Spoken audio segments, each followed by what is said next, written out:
Hello, everyone. It is a pleasure to welcome each and every one of you to the BHA member meeting. Welcome. My name is Abby Abe, and I serve as a director here at the Brickell Homeowners Association.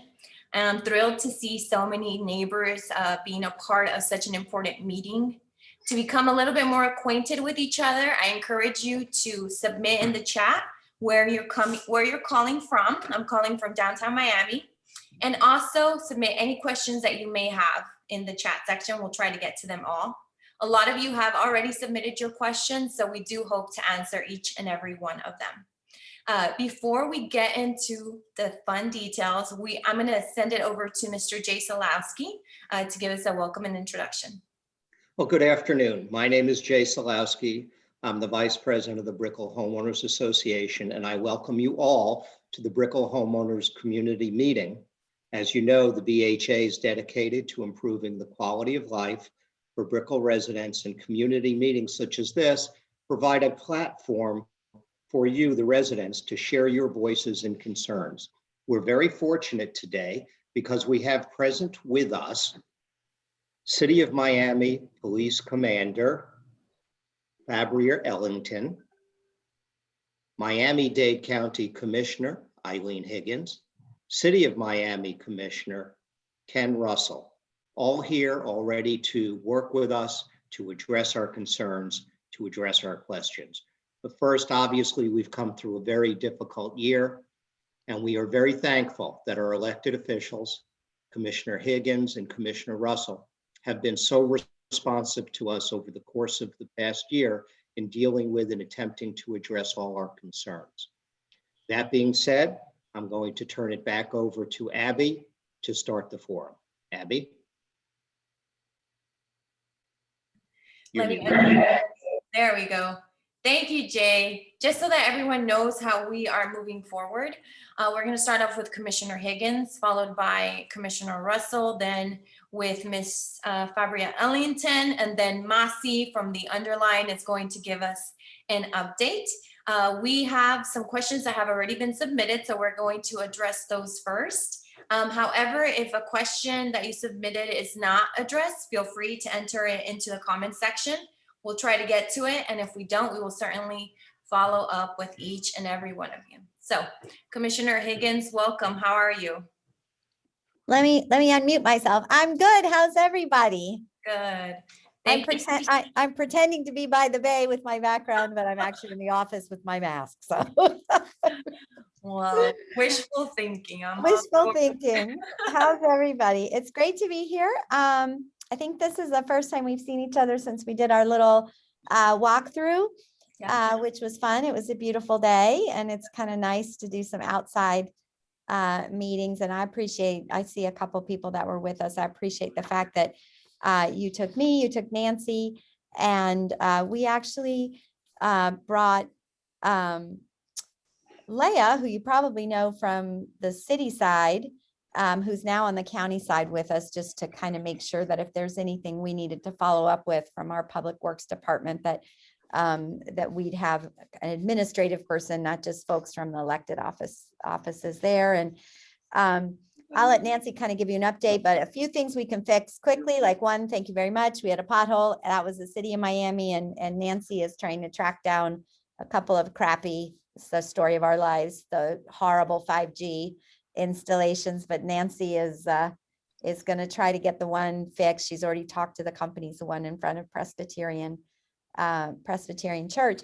But since a couple of people weren't with us on that, I got an opportunity to talk about a couple of what I think are exciting things that are coming forward from the county that will help the Brickell neighborhood. And the first is, we have a $200 million project. It's one of our largest public works projects that is about to begin on an advanced traffic management system. In the county, we have about 2,500 traffic signals, and we will be upgrading every single one of those traffic signals to smart signals. And they're already starting to do the scope of work. It'll take about 3 years, I believe, 3 to 4 years to do every last one. Obviously, a lot of kind of the densely populated urban streets that we experience in downtown and Brickell will be prioritized for the early phase. And it's interesting, I'm going to test, one of the great things about these smart signals is they're able to assess traffic in real time and make real time adjustments.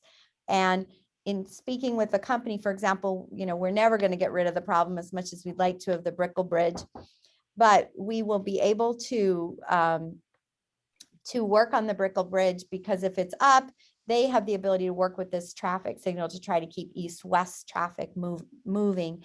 And there is an incredibly cool app that has been piloted in other parts of the country for cyclists, so that traffic signals can know if a cyclist is arriving.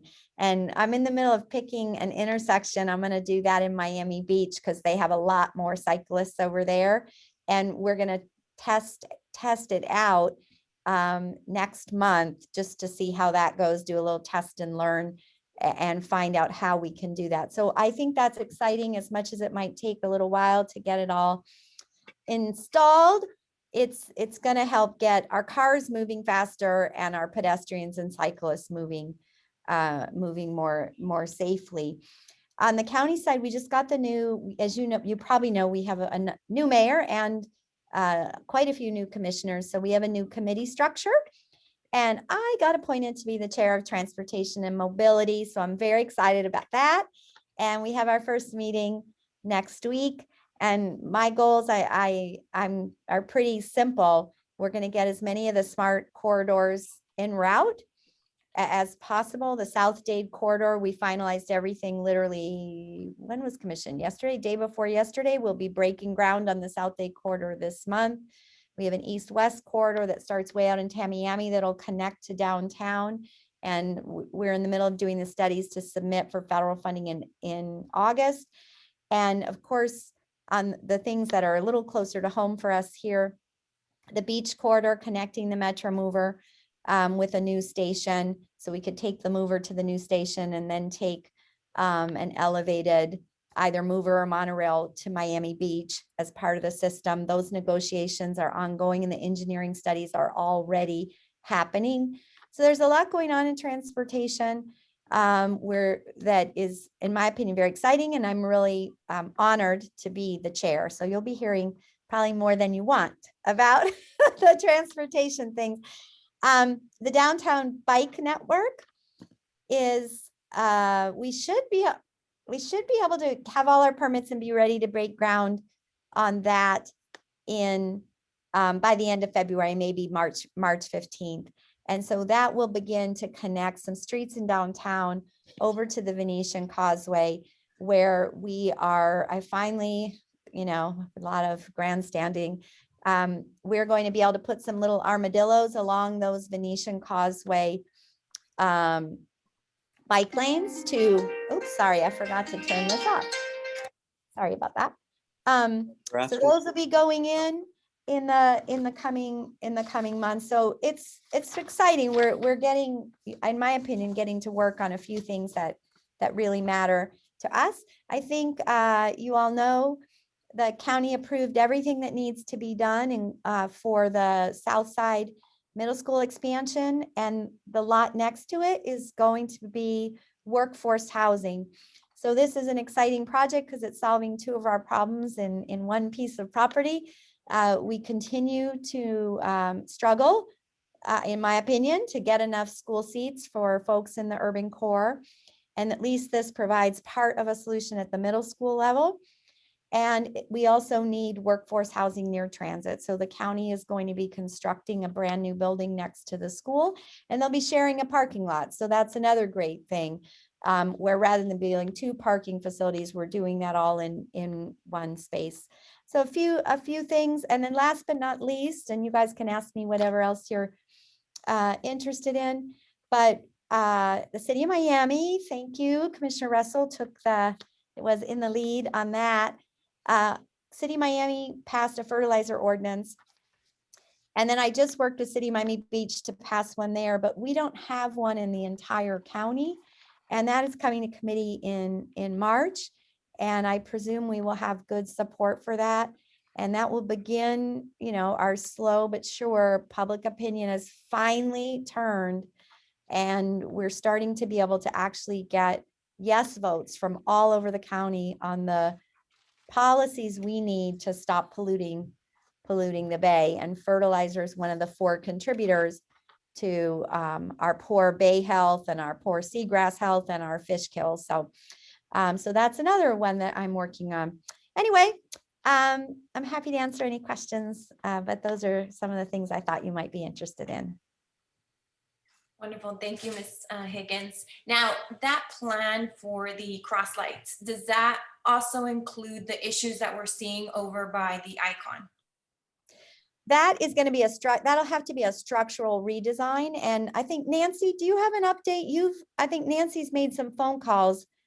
Right. They're going to look at the signals on that 5th Street in front of the icon, because I do think there's some obvious fixes that could happen in the short term. And then when we have the bigger restructuring, then it would be a more permanent fix. So that takes a little while. They need to take a look at it, and I will definitely keep you all posted. It was very evident from our walkthrough what a conflictive crosswalk it is. So yes, we will get some help from the signals department in Transportation and Public Works to be more pedestrian protective and make more sense. Like the commissioner was saying, it's very silly when the bridge is up that you can't just have all the east-west traffic going. Why are the lights still turning red when there's no way someone can come through north-south? So those are obvious fixes. Yeah. Yeah, we don't need to wait for that big project, which is very technical, to make signal changes. If the signal isn't it won't become a smart signal. It will just be a little less stupid than it is today. Good one. You're right. And when can we see that actually roll out?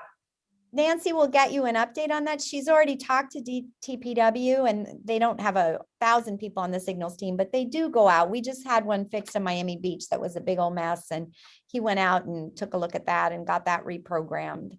Great. Awesome. Well, we have a few more minutes, but I want to bring up 2 things that we talked about in our community walkthrough, which was the scramble crosswalk on Brickell Avenue and 8th Street. If that could happen, and also if you could update us on the Metro Mover Park. So I think just I've updated a few of us on the Metro Mover Park, but we see a lot of new people there. So we have 2 possible parks to put under Metro Mover stations. One is a little further along, is a dog park under the 1st Street Metro Mover, which is in downtown, not on the Brickell side of things. But again, sometimes when you're under the Metro Mover stations, they're not activated, right? And when we have unactivated spaces, they can get a little sketchy. And the idea there, because it's under the station, it's not great for a regular park. There's not a lot of light. We would have tons of little dogs and puppies in there. And we have a great design on that. And we're working, because it's considered a transit way, it's not considered a park. It's very bureaucratic. It has to go through the Federal Transit Administration to be able to get a non-transit use. And that can take a long time, but at least on that little dog park at 1st Street, we're pretty far along with the design to be able to work through that process. And we also have the money in the budget for that. We know we'd like to, if we could, put a children's playground underneath the 5th Street. So that one's sort of the second one in line, and that's on the Brickell side of things. I do not have the money for that in the budget, but Maggie and there's some general obligation fund money for the river. And I have to see if there's a chance that could be reallocated to this project, so we would actually have the funding for that.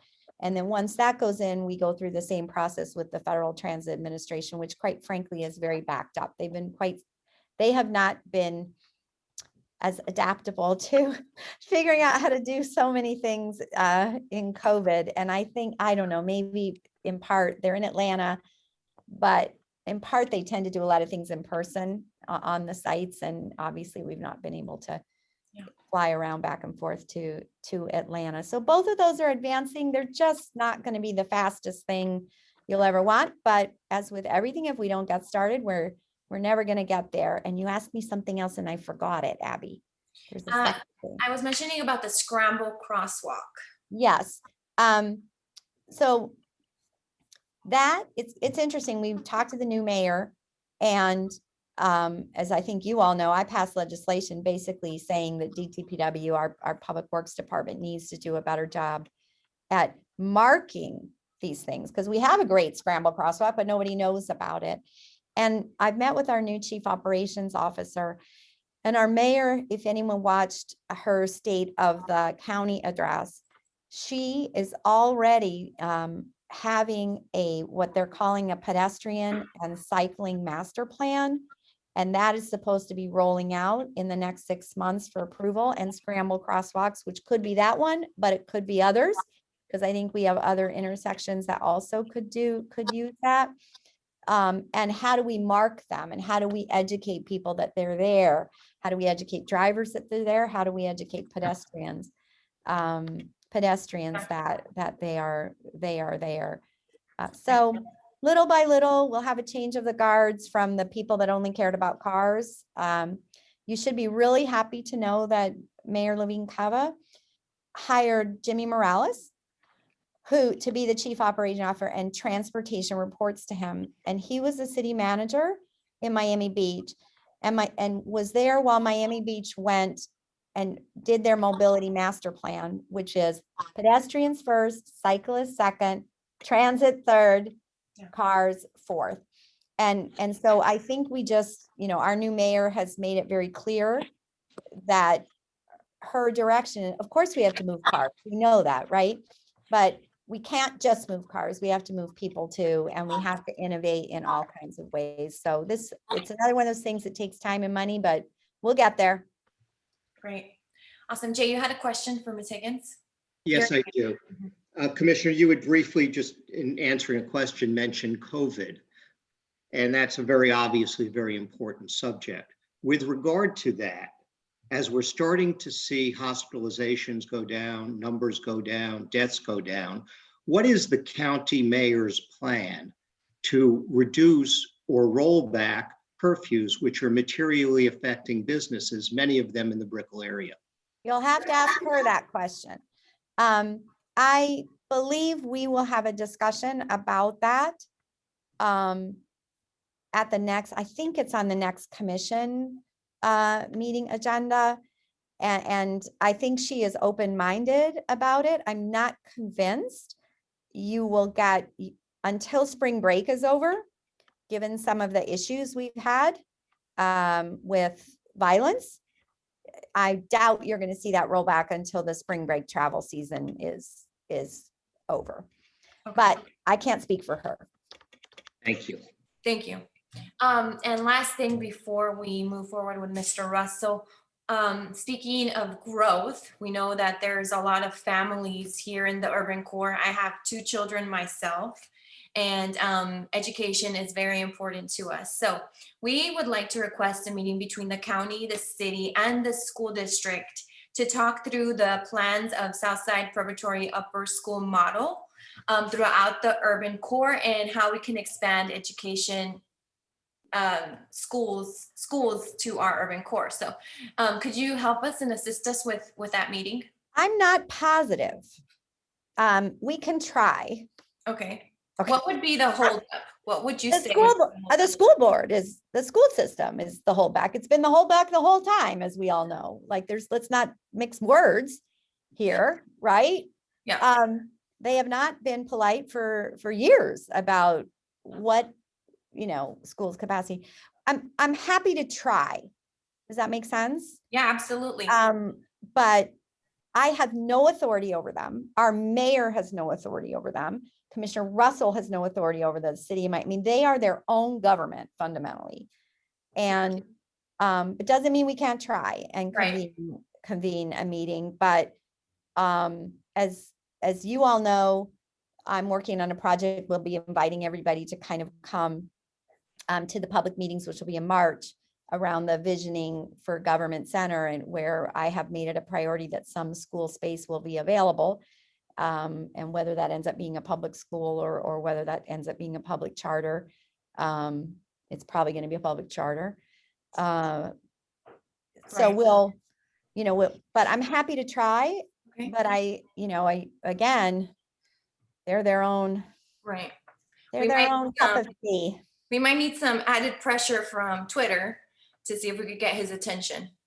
We'll work on that as well together. So thank you for making that clear, because a lot of our residents don't exactly Yeah. always know what the hope is. Yeah, just in our government structure, the school board is its own thing, and they do not report to the mayor.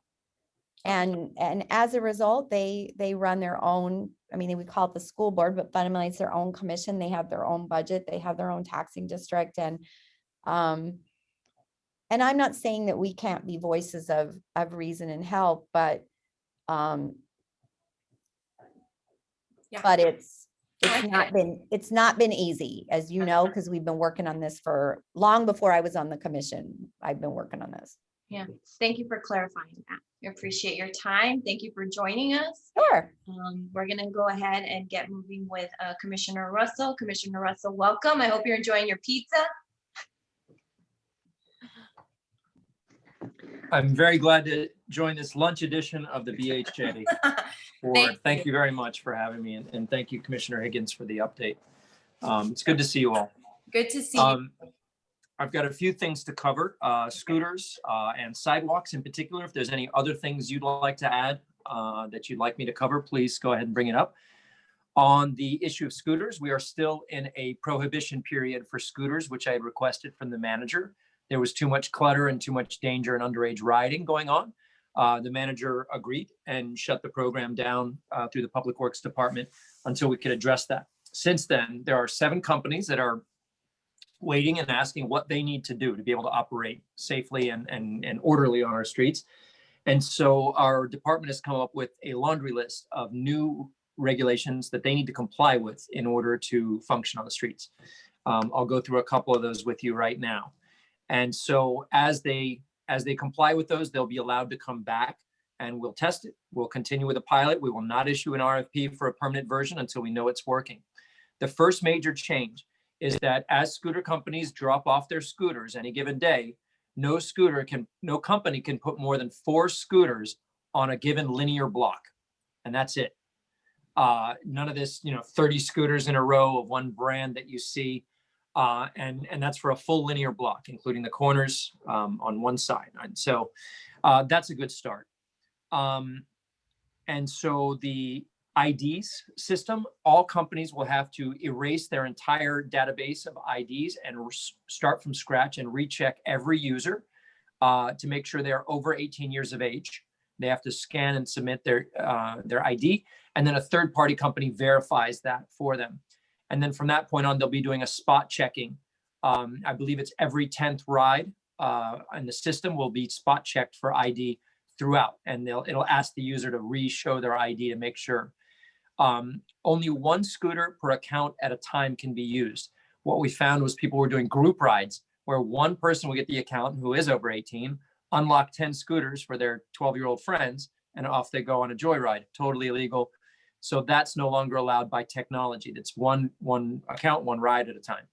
Then there'll be a sticker on every scooter, preferably on the handlebars, but they'll be visible wherever it can be put, that says no one under 18 to ride, $250 fine charged to any account for those who are caught doing so. So all these were deterrents and checks and balances to keep kids from riding them.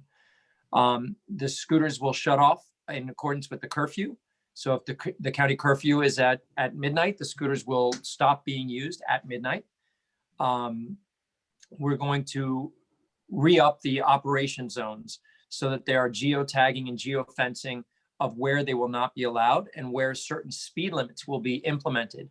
The entire Biscayne Boulevard area, including Bayfront Park and Biscayne Boulevard itself, from Chopin Plaza all the way up to the American Airlines Arena, will be a reduced speed zone, where by technology, they will reduce the speed below 10 miles per hour for any scooter. Right now, they're at 15.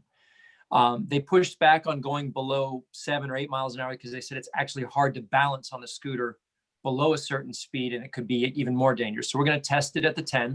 If that seems like it's a little safer, then off we go.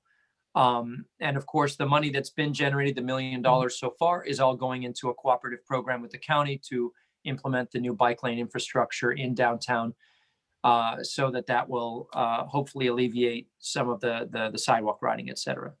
And then finally, we're going to implement a scooter corral or drop zone system with mandatory incentive systems from each company, so that people will be encouraged to utilize these corrals, and they'll get free rides or discounts for doing so. There were corrals before, but there was no incentive system, so obviously nobody used them. So that's where we are on scooters. If there's any questions on scooters, I might as well take those right now. Commissioner Russell, this is Jay Solowski. I've got a question, actually a suggestion for you. While scooters may not be out now, they're going to be coming back. And it's at a time when there's increased pedestrian use of sidewalks, people using them more for exercise, mornings, afternoons, at all times. You see bicycles, you see skateboards. Along Brickell Avenue on the west side, between 15th Road and 26th Road, the sidewalks are in many places cracked, broken, and uneven. Along the east side, previously the city had widened the sidewalks.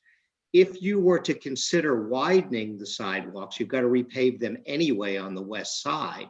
You would be providing additional avenues of people who want to avoid some of these scooters because they tend to be on the east side of the street as opposed to the west side. So as a suggestion, repaving and widening sidewalks on Brickell from 15th to 26th Road might alleviate some of those issues that we have been having with scooters that are on the sidewalks. Got it. Jay, that's a really good suggestion. We did a full walkthrough with resident stakeholders and the BHA, identifying all the broken parts of sidewalk, but I don't think we put into the plan the widening concept. And if that's a concept that we want to pursue, we need to hit the brakes on repair and go full speed on complete redesign of a widening. Obviously, you've got jurisdictional issues and private property issues of how wide it can go. And obviously the road itself is a limitation. So I would be very open to that. I think that's such a greatly used sidewalk and it's so undersized for the volume of people that go there. So I'd be very happy to work with you on that, on a widening project. The restoration project is underway and there's a website that my staff can put in the chat where anyone can make comments. And that includes the replacement of all the decorative crosswalks that have deteriorated over the years, this long, lingering project.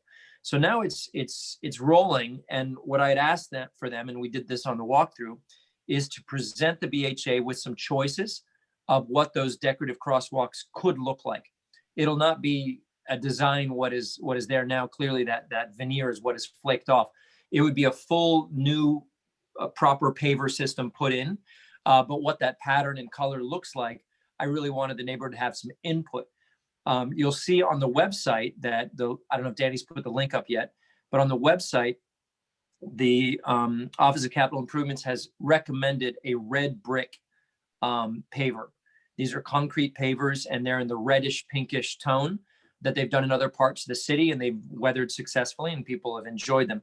The Brickell Area Association, the BAA, has opted in favor of this red brick concept. But I don't see in here the graphic of the gray tones with more rectangular pavers, such as you would see in Mary Brickell Village. When they repaved the interior of Mary Brickell Village, they use more of a rectangular gray, white, and dark gray pattern, which may be a little more modern than the red brick. So I wanted to get the BHA's input, and if OCI has not presented to you all yet formally, I'll make sure that they do so before they make a solid decision, because I'd love to see a straw vote of the BHA on where they stand on this, so that we don't spend a lot of time and money and start implementing and get a lot of pushback. And Abby's asking for OCI to reach out. So I'll make sure that they do. Clearly they've talked to the BAA, but not the BHA. And so I'll rectify that. My personal, Commissioner, is Brickell going to have a reduced speed zone for scooters in the residential area?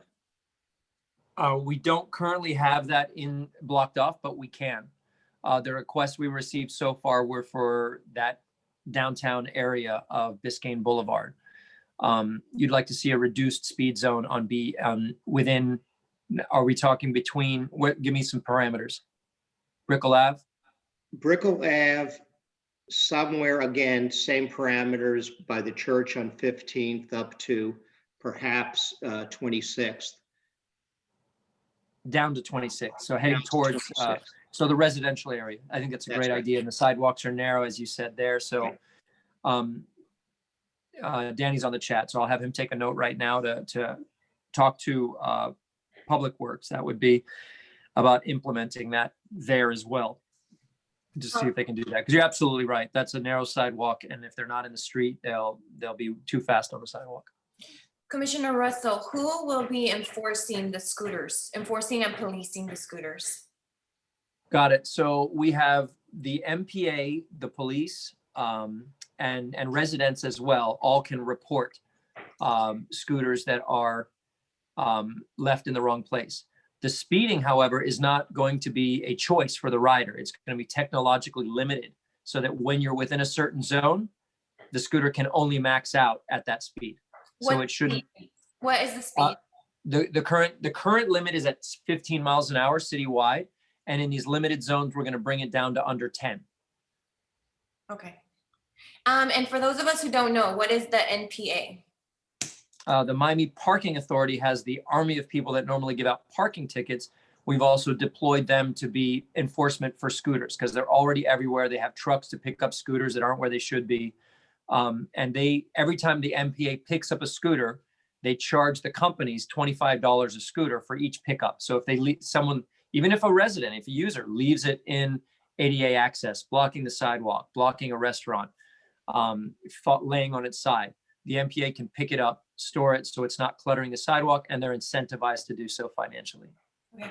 And is there a number that the residents can call? I asked because I was with my children at the park and there was these young adults, probably 20 years old, who were zipping very fast next to us. And when they would get next to us, they would scream, "Watch out!" So you can imagine a mom of two and these young adults scaring us. I didn't know who to call. I just went home. What would you recommend? Yes, there's a place to report that. And that's also why we've mandated that every company print 2-inch high numbers for a serial number on the side and the side, front, back of each scooter. So that if someone is riding recklessly, you can take a picture of that. And based on the timestamp and the brand of scooter and the serial number, we'll be able to identify exactly which account was renting that at the time and take action, especially for underage riding, parent with a kid underneath, that kind of thing. And if there's a hotline, I'll ask my staff to put that into the chat as well. And if we don't have it by the end of this chat, I'll make sure you get it so you can issue it to everybody. Right, okay. A few more things. The BHA received a verbal commitment from Mayor Suarez to reauthorize the city's defunct education committee. Do you think that the votes are there today to reinstate it? And if so, would you be willing to commit to say yes? So let's talk through what that would entail and what it would be able to accomplish. So as Eileen said, they're a separate government from us. So if the city had a board, an education committee, you're talking about a city board of the city of Miami. Correct. Of course, I'd be open to reinstating the board, but I'd want to know what we hope it could accomplish, because they have zero influence over the school board. In fact, all they can do is advocate to the city commission, but the city commission does not have jurisdiction over the school board. Okay. So I don't want to create a false hope that creating this board will actually create more advocacy that makes a difference on school-related issues, because it'll be a think tank, which is great, and folks, stakeholders in the community who are advocates, but it sort of dead ends at that board. Right. So I'm open to it, but I'm not terribly optimistic about the power it will have to make a difference. And Right. I apologize to be pessimistic there. Samuel saw a lot of progress in the Coral Gables Education Committee, and this is a project that he wanted to spearhead. Samuel, for a few minutes, would you like to chime in on that?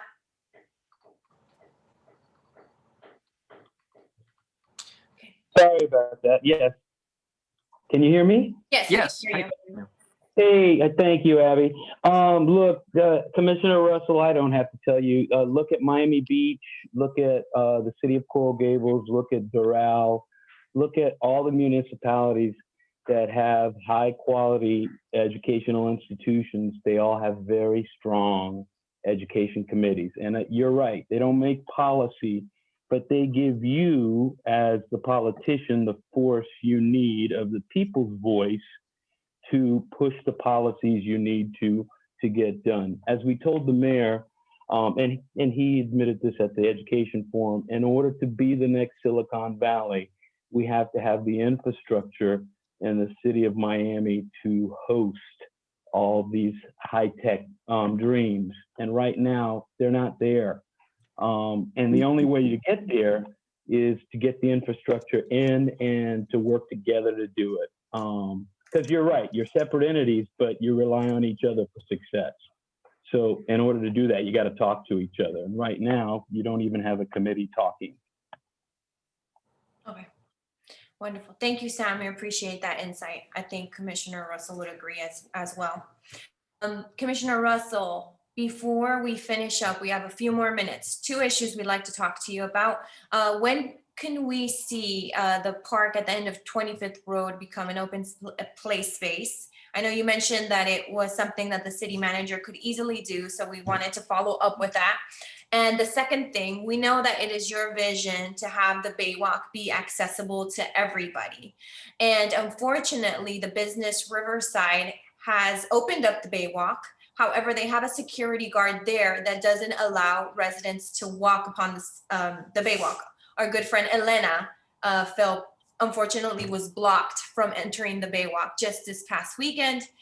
So I wanted to bring it on your radar. We're going to report it to code compliance as well, but this has become an issue with Riverside for the past year, and we would like to see it rectified. So play space and Baywalk. Got it. I'll get an update for you on the 25th Play Street. The manager has, he's had a lot of issues this last month between catching COVID in his whole family and losing his mother. So I don't believe he has moved forward on that item at this moment. But let me get an update for you this week on that. I do advocate for it. I agree with that space never being used for development or furtherance of the road. So it's a perfect green space and opportunity for a park. The Play Street is what it's called. It's a managerial decision. So I'm glad to work forward with him on that to get that done. The Riverside issue. So the Baywalk requirement is by code when vertical construction is created. And so what's there right now is a temporary activation of an empty lot that hasn't been built out. So the traditional area of the code doesn't actually apply and force them to create the Baywalk and all of its requirements. What I was able to get put into the code before Riverside was built, however, was that temporary activations would have a temporary version of the Baywalk. So it's sort of Baywalk light, if you will. And I went rounds with the company that built out that area to make sure that we got the full width of the Baywalk. Their initial plans were much smaller and narrower, and they complied. It is acting as a restaurant, basically. And so once you come on there, they have to be careful of liquor license issues. They do have a liquor license, and there are insurance requirements with where you're able to go and how old you have to be, et cetera. And I believe that's after 10 p.m. And then after 11 p.m., everything closes completely. And so, for their own security purposes, they don't have the regular buffer that the normal Baywalk has for every private property. There's 25 feet of public access, 25 feet of privacy buffer, and then the development. They don't have that privacy buffer. And so they can't leave the Baywalk open overnight without having full-time security on their property. So it is meant to be open to the public throughout the day. I'm going to work with them on what happens in the evening while their restaurant or the bar situation is open. I know that is also the end of the Baywalk. So there's no place to go beyond there. And that's important because I didn't want this to be able to restrict Baywalk flow to other sections. And hopefully it does eventually go all the way to American Social and beyond. But it doesn't right now. So let me look into that. I want to make sure there's maximum access, but safety, and we follow whatever the requirements they have for insurance and as a restaurant.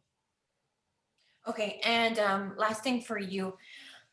During our community walkthrough, we pointed out the sidewalks. Remember when the artificial turf was installed and then it was removed, and now those patches are just dirt and there's no grass there. Yep. Is there any update that you have for us? Anything that you could foresee, possible solution in the future? During the walkthrough, we identified some of the high traffic areas that are a problem. Some of the spots are growing okay, but we do have irrigation coming to the entire thing. It's not a cheap undertaking, but it's well worth it and it'll keep it green.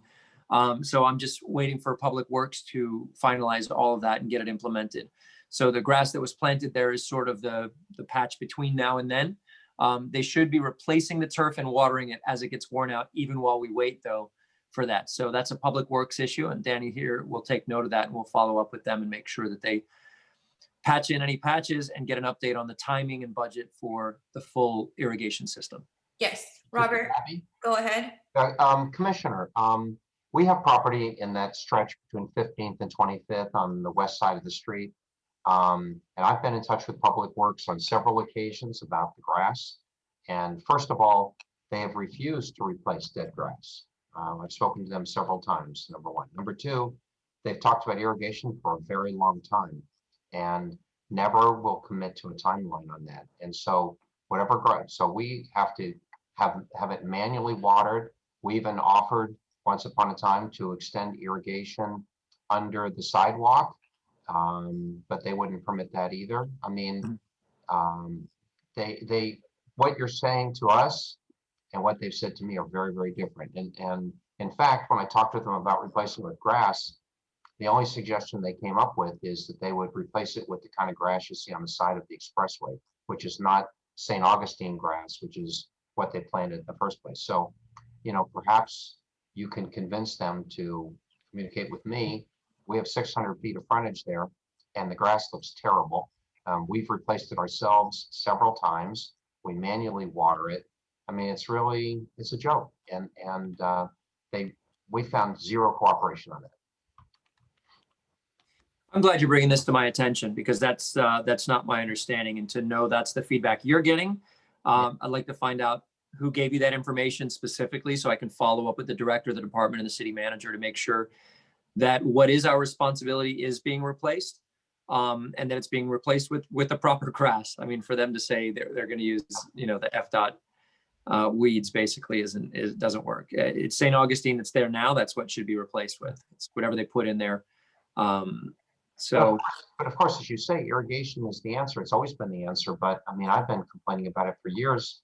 And they go, yeah, we're working on it. We're working. I mean, you know, that's like the proverbial non-answer. We're working on it. And, you know, getting irrigation there is obviously extremely expensive because, I mean, they got to span a long distance. And I mean, it's a really big deal. And I think they're talking about getting the irrigation from the center, from the islands in the middle of the median, in the middle of Brickell. So, I mean, that's a big deal, you know, pulling it from there under the concrete street. I mean, it's a big deal. They need something consistent. I'm glad you're offering, and I understand their whole issues because they don't want a patchwork of irrigation based on which private property is in front. So they're trying to create a single system top to bottom. So, and I apologize, I'm underprepared for this meeting because we did talk about this on the walkthrough. I should have an update for you right now on where that plan is from a budget and timing perspective, and I don't. So Okay. let me get that and send it back to Abby so that we're up to speed. I yeah. have email chains, by the way, confirming everything I just said. So if you'd like to see those, I'll gladly. Please, and whenever you're working with a department, feel free to copy my office. That does two things. That one, it keeps me in the loop, but it shows them that our office is watching. Sure. And sometimes that spurs a different response. Yeah, that helps. Wonderful. Thank you, Commissioner Russell, for those updates. We will follow up via email as always and update the residents as we go. Moving along, we want to welcome Commander Ellington. Hello, Commander. Thank you for joining us today. You're on mute.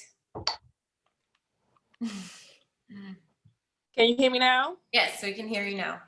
Thank you so much. And I apologize for being late as I was All good. in another meeting. I thank you for putting this together. This meeting is long overdue. So thank you for having me. There are some things that I would like to discuss with you all, some concerns and complaints that I've been receiving. So I just want to go over a few things. Thank you. Go ahead. We, for those of you that don't know, we communicate almost on the daily with Commander Ellington with concerns that come up. So whenever you have concerns, please send them our way for Commander Ellington to address. I'd like to start off with the request that a lot of residents have asked to increase police presence in our area. So if you want to start off with that and then continue on the issues that we've emailed you. So when you say more police presence, can you be more specific? As in which location? Are there any concerns in those locations? What are the hours, the time of day, the days of week? Jay, would you like to chime in on that? Yeah, I think that, look, we know that the number of police officers in the city is down and that the city is trying to hire more officers. And we would like to see a greater number assigned generally to the Brickell area. I can't tell you as we speak, Commander, that on this location at this time it is necessary, but we are seeing things. We are seeing things, for example, right now on Brickell Avenue, as vehicular traffic is starting to increase, so too are the speeds at which vehicles are traveling, heading down Brickell, going toward downtown and coming back from downtown going south. And while a few weeks ago on one day upon request, the motormen were present and issued citations, that was a one-off. That needs to be done on a more regular basis. And if we could arrange for that, that would be something that would be very helpful. But overall, you know, I think that there's been an increase overall in crime, and to the extent that this area, which is a reasonably affluent area, it may be experiencing that, more police presence generally would be helpful to the Brickell area. Okay, so that's kind of a two-part question. First, to address the visibility and the traffic. We did receive some complaints reference speeding along Brickell Avenue. Prior to us receiving the complaints from the residents and the citizens, we had also noticed it ourselves. So we had started doing traffic details along Brickell Avenue towards the end of last year, but just in this year alone, we have written 84, no, wait, wrong detail. We have written 102 summons and made one arrest just on Brickell Avenue alone. So, and that's just for the month of January and a few days into February. That's just on Brickell Avenue. So the presence is there. You know, unfortunately, it may be hit or miss sometimes. You know, we're not seen, you know, exactly when we want to be seen, but the officers are definitely out there doing traffic. We just actually last week Thursday we had about maybe 4 motormen that I sent out there that was doing traffic. So it's pretty good. The request to place more staffing, as so to speak, in Brickell that is above me. Each net area is allotted a certain staffing level based on the crimes and issues in the area. So those changes are not, you know, not within my hands. So just know if you bring anything to my attention or anything that we do identify, we pay special attention to that and provide resources to address that. For crime in itself in the Brickell area, we're actually down. We started off a little bit rough in the beginning of the year, but I am very happy to say that as of today, we are actually minus 12.5%. And we started out in the positive when in the beginning of the year. So we're only in February and we're already minus, you know, 2.5. And that's a collective effort. I'm not gonna, you know, take all the effort that, you know, is you all, you know, the residents, you know, the merchants, the police officers, you know, us working together, sharing information so that we can quickly address it. And we kind of, you know, that kind of helps with bringing those numbers down. Wonderful. Thank you, Commander. There's also a question in the chat, something that we've noticed. I think we've all noticed it. The large packs of motorcycles and ATVs riding down Brickell Avenue, just all over the community. Some of them ride unsafe and in large packs. I'd like to know if there's any plan to address this behavior, the dangerous behavior. Yes, we had been getting some of that on the Rickenbacker Causeway, which has now spilled over onto Brickell Avenue. We have conducted details on the Rickenbacker Causeway for the whole month of December. So we're now going to concentrate those efforts on Brickell Avenue. We did receive a couple of complaints from different residents. So we've made contact with those because it's important for us to be able to narrow down exactly when it's happening, the day, the time, so that we can put the resources there at that specific time. If not, we'll be kind of all over the place and it's kind of like hit or miss. So we're going to be definitely addressing that. Exactly. And for all of the residents tuning in, it's very important to call the non-emergency number when you see something, say something. If there's not reporting in our area, then the statistics show that everything is hunky-dory and perfect. We know that that's not true. So if you see something, say something, report it. The phone number is 305-579-6111, 305-579-6111. We'll enter it in the chat as well so that everyone knows where to call to report when you see something, say something. We are going to go ahead and open it up for questions, whether it's to Commander Edlington, Russell, or Ms. Higgins. So if you have any questions, Mr. Green, go ahead. You're muted.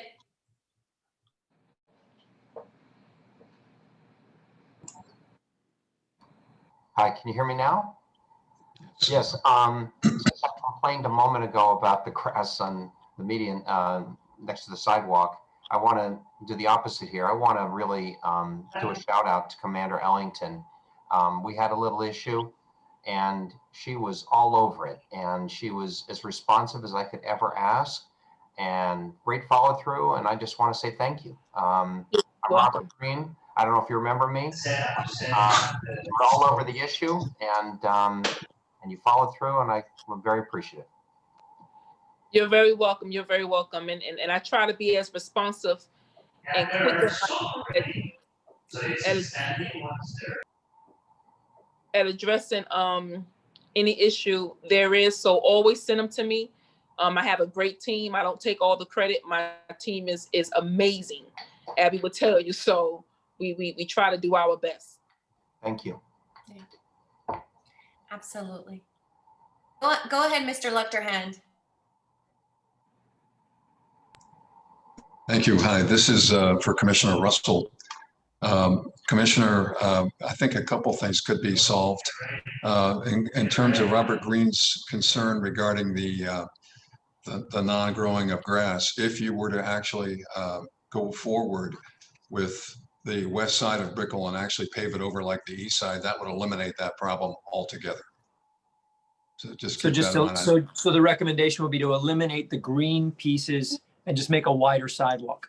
Exactly, which is what was done on the east side as well. So if you're going to do that, that would eliminate that problem. Is the point? You wouldn't have those little swales of green grass anymore to have to deal with. You would actually just have concrete, increasing the size that we were talking about that Jay had mentioned earlier, so people would have more room to maneuver. The other thing I wanted to mention was. I know you talked about it. We talked about perhaps proposing a speed limit from 15th all the way down to Rickenbacker. I walk all the way down to the bridge all the time from on Brickell all the way down towards the Miami River. And that sidewalk on the right side is also very crowded. And frankly, when the scooters were going by, they were going by with equal speed and were equally dangerous. And I would suggest if you are going to have the technology to keep it like you're doing on Biscayne, that you consider putting a speed limit all the way in from the Miami River all the way down to Rickenbacker. And then while I'm on that subject of swales, you might want to also consider the west side of Brickell from 15th down to the river, also paving that over so you have a wider spot, because that's a very narrow sidewalk as well, and underutilized because it's so narrow. So just wanted to get those things out just to mention to you. Thank you. Thank you. I'm taking a note right now. So I know there's going to be a consensus for the scooter speed zone from the river to Rickenbacker. So let me work on that one. For the other one, though, however, I would love to see some sort of consensus from your body that either passes a resolution saying that you're in support of one choice or the other. The argument against the concrete would be like, oh, you're paving the green and taking away the green. I understand where you're coming from. I want to know that your entire body feels that way, or at least a majority of them, so that if we do so, we're doing so with the public support. Same thing with the crosswalk patterns. You know, if you all, I don't know if you all do that. If you take a vote or straw poll or pass a resolution as a body, but that would be very helpful to me to gain support, not only as I go to the departments and enact a new capital plan, but when the later a group that's opposed to it comes and says, why did you do this? I can't say, well, there was a meeting where someone said, you know, I can show them and say, well, I've got the BHA behind me on this. This is their preference and they represent you as a neighborhood. So is there anything you all could do to help me with that? Yeah, we can easily pass a resolution, gather surveys, gather input from the community to seek this. That's something that's very easy for us to do. Robert? Yeah. Commissioner, I don't mean to interrupt you. I think you had something else to say. I was just going to identify those two items that you could take to a poll of some sort and get back to me on. So one is the crosswalk pattern, and two is whether or not widening the sidewalks and eliminating the green swales, I guess, except for where there are trees. We wouldn't remove any trees to do this, but where there are just green swale patches to replace those with wider sidewalk. I think your suggestion about us forming an internal decision is absolutely spot on. I'm not sure where I stand, and we have a pretty big vested interest on that side. One of the concerns is there's a heck of a lot of easements in that little piece of grass there. I mean, there's power easements, there's water and sewer easements, and there's a lot of lines that go that cross the street there. I know, for example, they dug up some things in that little area in front of our property recently because they had to do some things to cross over the Brickell. So it's a very complicated thing in addition to the aesthetic concern that was raised. So, I mean, of course, if we felt there was going to be that grass would be irrigated in the not too distant future and it would really be pretty grass, I think, you know, that's one consideration versus, oh, well, it's going to pretty much be the way it is forever. Maybe then, you know, paving over it makes more sense. So I think we need to discuss it internally. I think it's a very good suggestion on your part and figure out where we stand. Great. Thank you, everyone. We're almost done. As we know, Brickell's backyard is opening soon, and we have Masi here who is going to update us. Masi, go ahead. Yes, thanks everybody. So my name is Masi Faroki. I'm the manager of community outreach for the Underline. I came on about 8-9 months ago, and we're really starting to internally with the Underline build ourselves out. And so so the purpose of me speaking today, and thanks Abby for inviting me, is to be able to put a face in terms of any questions that you might have in regards to the Underline. And so for folks who don't know, you know, we're a 10-mile linear park urban trail public art destination. We're broken down into 3 phases. Our first phase goes from the Brickell backyard. With the Brickell backyard, it goes from Miami River down to 13th Street. And in terms of opening, we're looking to be able to open hopefully in the next few months. I know that we've talked about opening, but hopefully in the next few months, our second phase would go from 13th to 19th Avenue. And then the third phase would go from 19th Ave down to Dadeland South. And so in community outreach, in terms of what I'm trying to set out, really trying to go ahead and keep individuals engaged and informed about the Underline. We just recently had a community connection meeting that happened on Thursday, January 28th. So really appreciate the folks who were able to attend at that meeting. You just heard from the staff, and then we tried to spotlight a couple of different community members. So we're looking to be able to have another meeting These are quarterly, March 25th at 6 p.m. And I'll send Abby the registration. So that way you have a one-stop shop kind of go to if you want to kind of find out the latest and greatest on the underline. We're doing a couple of different things in terms of events that we have some ideas with. I'll share that in the chat, as well as my contact information. I have also my colleague was set to join, Brianna Fay, Chief Technology Officer. I think it got passed through this meeting. We had a technology survey that I appreciate folks who had participated, and we're encouraging folks to be able to attend. Again, really just trying to be able to just put more of a community presence and have a place to go for people who have questions. And the Brickell Backyard, again, hopefully we're hoping to be able to open in the next few months. Yeah, really trying to keep it short and sweet and just intro myself and then just let you know if you had any questions, you can reach out to me. And again, I'll put my information in the chat. Wonderful. Thank you so much, Mati. We appreciate everything that you do and bringing a beautiful backyard to our community. Before we close, I have a few exciting announcements to share with you. Unfortunately, Will Placencia has transitioned off. He was the net director. Now we have Miss Von Carroll, which we're very excited to have. We've been working with her closely since she started the last month. An exciting thing that her net office did is they scheduled Brickell to be part of their weekly cleaning project. So the Brickell median often gets cluttered with trash. So we're so thrilled that the net office is adding us to their once a week cleaning schedule. So thank you for that, Ms. Von Carroll. I've added her email in the chat section so that you can reach out to her as well as us at any time.